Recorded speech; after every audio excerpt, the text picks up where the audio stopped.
Kill Count, where we tally up the victims in all our favorite horror movies and show you how they were made. I'm James A. Janice, and today we're looking at The Mousetrap, released as soon as frickin' possible after Steamboat Willie went into the public domain. Steamboat Willie, an 8-minute short from 1928, was the first ever appearance of Mickey Mouse, if you don't count Plain Crazy. It also had synchronized sound, which was new at the time, and is just a fun, clever little animation in general. Its copyright expired on January 1st of 2024. On the very same day, the trailer for this movie came out, then titled Mickey's Mousetrap, before someone told them, yeah, maybe don't. We could have kept the old title, but the insurance guy would be happier if we changed it. So we said, okay, well, all right, we can just call it The Mousetrap. Sure thing, bud. Listen, I'm proud of these people for making a movie. That ain't easy no matter what it is. But boy, does this stink. It looks just as cheap as I feared and has a lot of line-reading acting. We didn't think so. But should we be thinking that? You know, like that. So much of its runtime is taken up by a jail cell framing device that's entirely unnecessary. And even with that padding, it's only 80 minutes long. And you know me, I love a short runtime. But man, something needs to fucking happen during it. Mousetrap doesn't even have gory kills. At least Blood and Honey had the decency to be indecent. I'll go ahead and say it, this movie's worse than that one. And yeah, I'm talking about that first piece of poo. There's just not anything to latch onto here aside from the killer's novelty. It's so plainly made to take advantage of a media culture dominated by recognition over quality. And yeah, I myself have to play that game sometimes, but man, do I fucking hate it. It's a travesty that this video is gonna get way more views than the stepfather kill count. But I've got pets to feed and a staff to pay.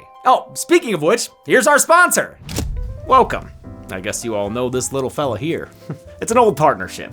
He gets to tell you about deaths, and I get to tell you about deals. Deals on great products, like today's sponsor, Bombas. We adore Bombas here at Dead Meat, and it should come as no surprise why. After all, they've spent years in research and development to make socks, underwear, and t-shirts that are comfortable and durable. That means focusing on premium materials, like merino wool and extra long staple cotton, building in arch support, and building out those annoying toe seams. It makes for socks that are simply the most comfortable ones I've ever worn. And it's not just me. Ben asks for new pairs every Christmas. Let's take a look.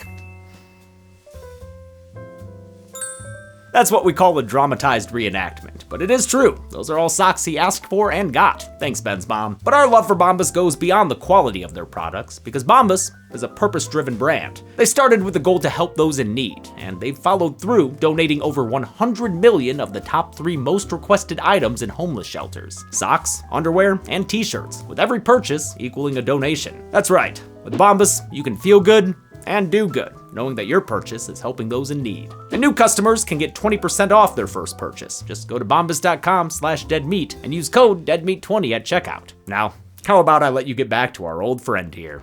How many Dreamboat Killies will be delivered by Steamboat Willie? Let's find out and get to them.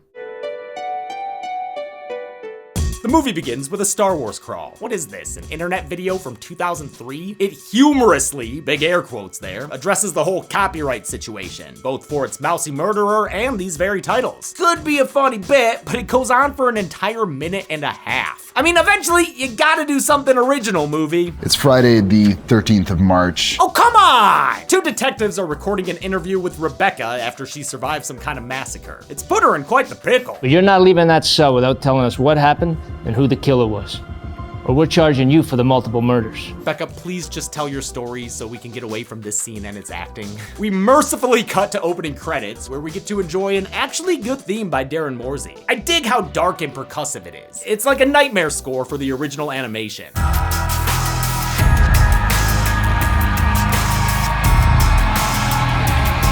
It's a nice way to transition us from that cartoon into a world where Mickey murders people in his title card. Time to go to Fun Haven, people, located right beneath the office building. And is that a bed? Is someone living up there? Pretty sweet if they are, though. Look at all this place has to offer. Now, seriously, get a good long look. We'll hold the shots for way too long so you can study all the details. God, this isn't a montage, it's a freaking mood reel. Okay, yes, cotton candy, we get it. Cut! Fun Haven manager Tim's not being very fun when he asks his 2 employees to stay late for a last-minute birthday party. Aw, come on, Tim. Alex has already spent her day dealing with a little girl mob boss. Just kill him. Rachel, don't say that.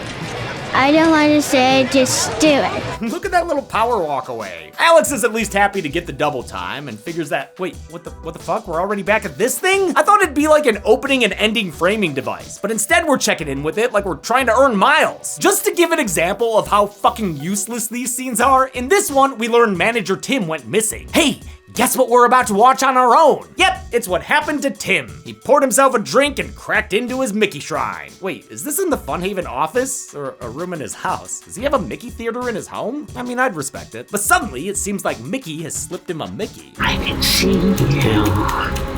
Do you want to see me?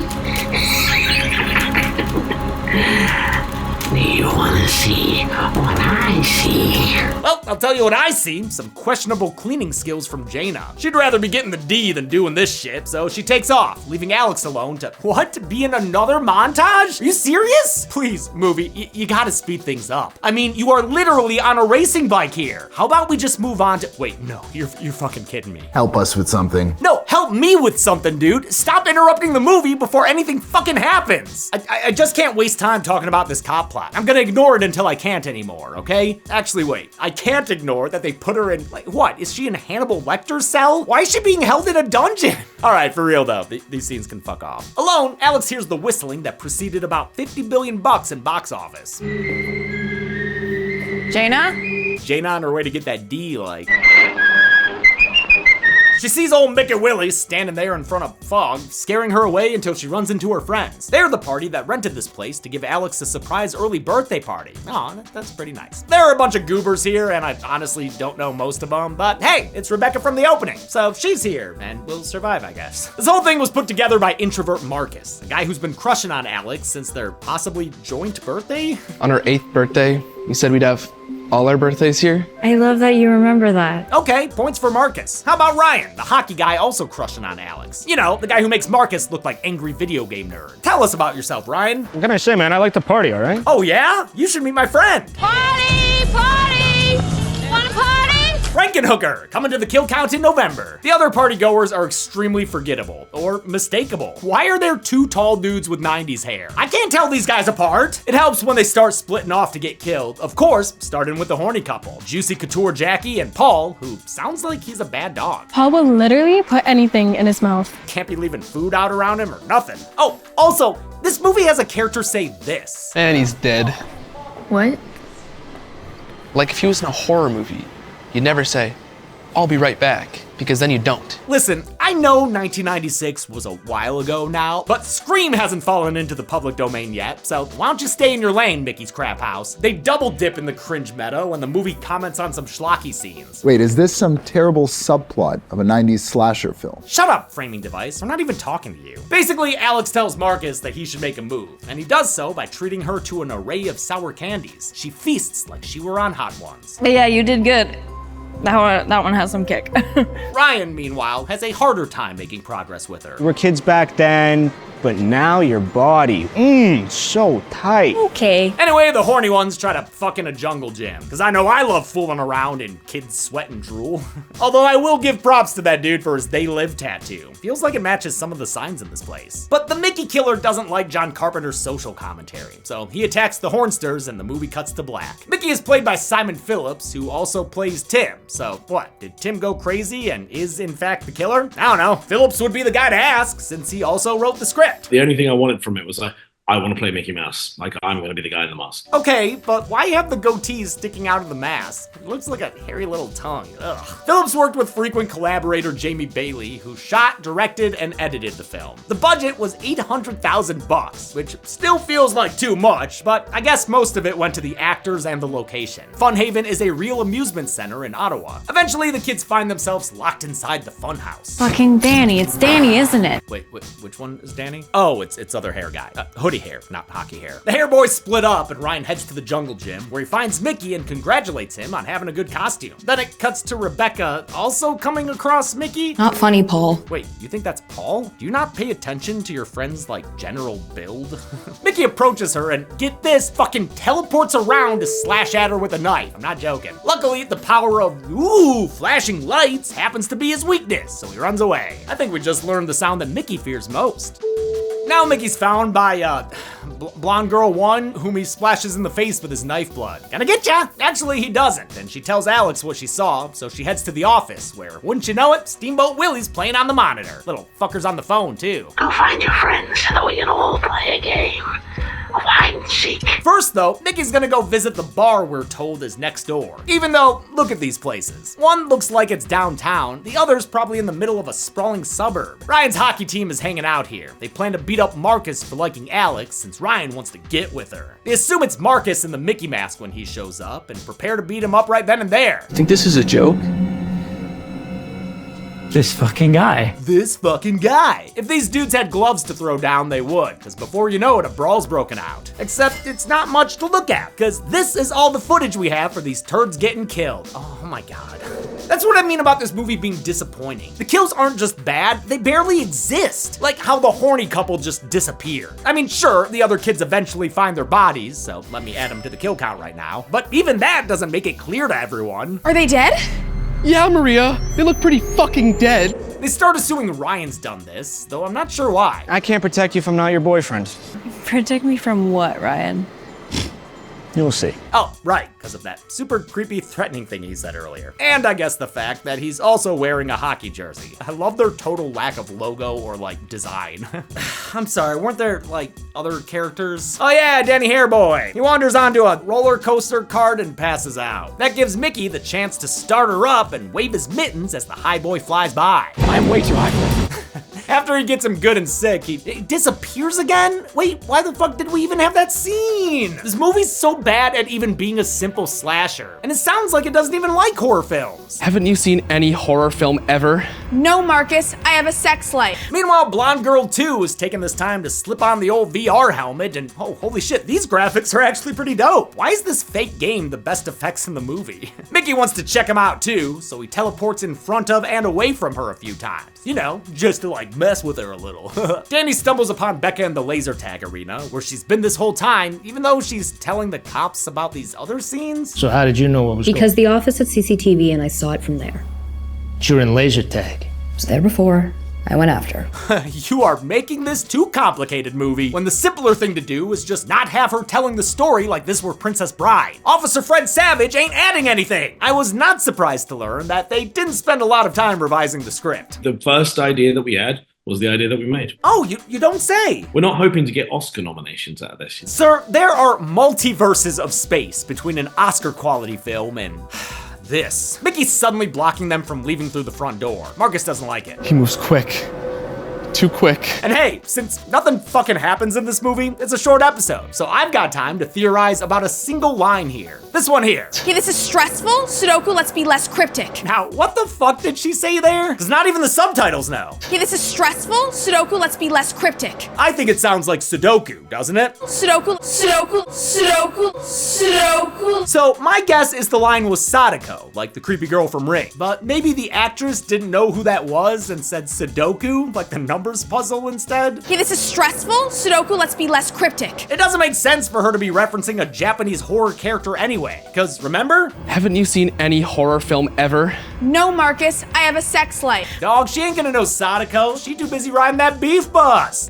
Alex pulls the fire alarm to have the department come, and Marcus hops on the loudspeaker to warn their friends that Ryan's trying to kill everyone. Blonde Girl 2, Gemma, finds Alex only to get her neck slit by Mickey with a box cutter. Our first actual on-screen kill, thank God. Alex flashes Mickey and runs away. Or, you know what I mean. Mickey's also chasing Danny and Becca, who all of a sudden trips on nothing. It gives us another bit of blood as Mickey straight up hostels her Achilles heel. Then he grabs Danny and kills him by sinking a CG knife blade into his head. Ah, the digital blood spurt too? God, it's bad.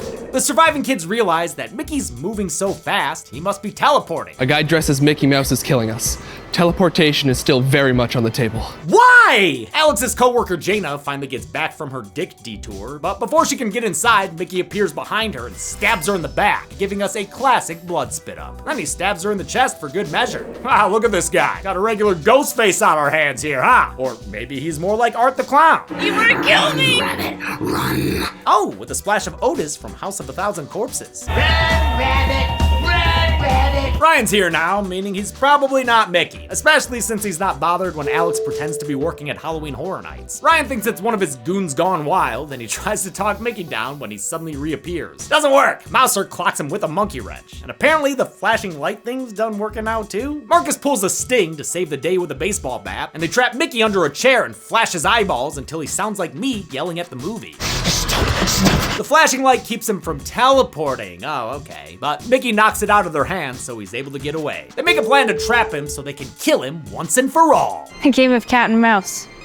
And the only way to win is kill that goddamn mouse. They lure him into the jungle gym, where they're free to flash with a bandit. Haha, you can't hit him there, you stupid mouse. Further flashing keeps him in place as the kids take turns doing drive-bys on him. The boys finally wrestle him down as Blondie 1 has a real tough time getting through this jungle gym made for children.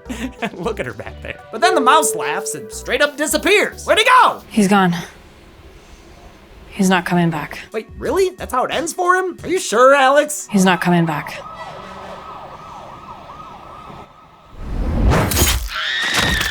Oh, holy shit, he did come back! Look at that headless body though. That is kill count quality graphics. Not very pretty. It's almost as bad as the dialogue that follows. I never got to ask her out, and he just cut her head off. But hey, Blonde Girl 1, I am proud of you for surviving. Never would have guessed that. Maybe I should have bothered to learn your name. That's the end of the movie, except for a post-credits scene where Nick Fury asks Mickey to join the Avengers. Just kidding. It's Becca being freed from her cell by an unseen Mickey, who asks her to help him. Yeah, no thanks. I'd rather rot to death in jail. After being trapped watching this thing for 80 minutes, how many kills were we left with? Let's find out and get to the numbers. Stop! Stop! Stop! Yeah. Hey. Oh. Where'd he go? I counted 10 kills in the mousetrap, with the victims consisting of 6 men and 4 women. Damn hockey players gooned all over the pie chart. We've seen this count and breakdown in 9 other episodes of the kill count, but technically only 6 other films. Recounts be that way. With a runtime of only 80 minutes, the mousetrap had a kill on average every 8 minutes even. Golden Chainsaw for coolest kill goes to no one. There were like 1 or 2 kills that were okay, I guess, but the movie doesn't deserve this award in general, so fuck it. Dome Machete for lamest kill will go to the hockey players. They're built up to be these bullies who get massacred, but a couple of face thwacks later and we're done with them. And that's it. The Mousetrap is the latest in the long line of horror movies that use popular characters who have fallen into the public domain. There are plenty more to come, God help us. Until next time, I'm James A. Janice. This has been the Kill Count. On the next Kill Count. Hey, be good people, it's Deadly Video. Hey, we're the team at, I mean, you know what this is, so. Still going without a union-mandated break for these kill count recommendations. Hey, what'd I say about mentioning that? This week, we're kicking it back to the Cold War with VHS 85. Total Copy is a totally awesome documentary about Rory, a shape-shifting alien who loves his TV. He would not leave his place on the couch. I've been there. Things go downhill when Rory starts to mimic the scientists around him. Is that Gary? Special boy. Hey, Rory, that's identity theft. No Wake is a classic 80s horny teen summer romp, but their good times are cut short by an uninvited guest. Guys, someone's at the landing. Is it DNR? I don't think so. This crew's about to learn the one reason you don't go in the water. I don't want to get swimmer's edge. That's not a genitals thing, is it? Make that 2 reasons. God of Death follows some first responders during an earthquake in Mexico City. And also the camera guy they get stuck with. Unfortunately for everyone, this big one has unearthed even bigger trouble. And I ain't talking about the boobs. Techno God takes us to the scariest place of all, experimental theater.